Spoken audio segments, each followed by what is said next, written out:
All right, everybody, as we're moving through our foundations for West Coast swing, there are 3 focal points that we're going to be focusing on. The first one is the individual body mechanics. This is just a quick introduction video so that you can understand what we're looking at when we talk about the IBMs.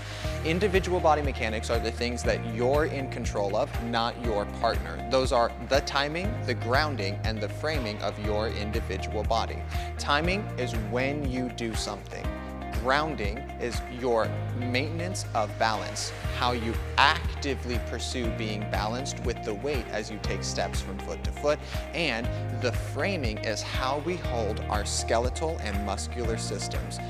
Bad framing, good grounding, bad grounding, timing, how I'm doing, what I'm doing, when I'm doing it. The goal here is that you can be an active participant in the videos. I really need you to get up off the couch, stop scrolling through Facebook, and participate in the videos that you're watching so that they can become skill sets, not just understood material. As we go through our individual body mechanics, the pieces of the dance that you can control, it's going to be up to you to practice them so that you can feel like you've individually mastered these blocks and you can put them all together to build yourself a tower of West Coast swing.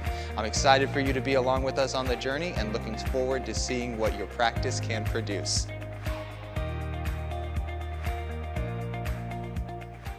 Through, I don't know what to do with my hands, IBM intro. All right, everybody, as I'm screaming at you so that you can don't you give me the face, baby. You switch me places. As we move through the IBMs, I can't work like this.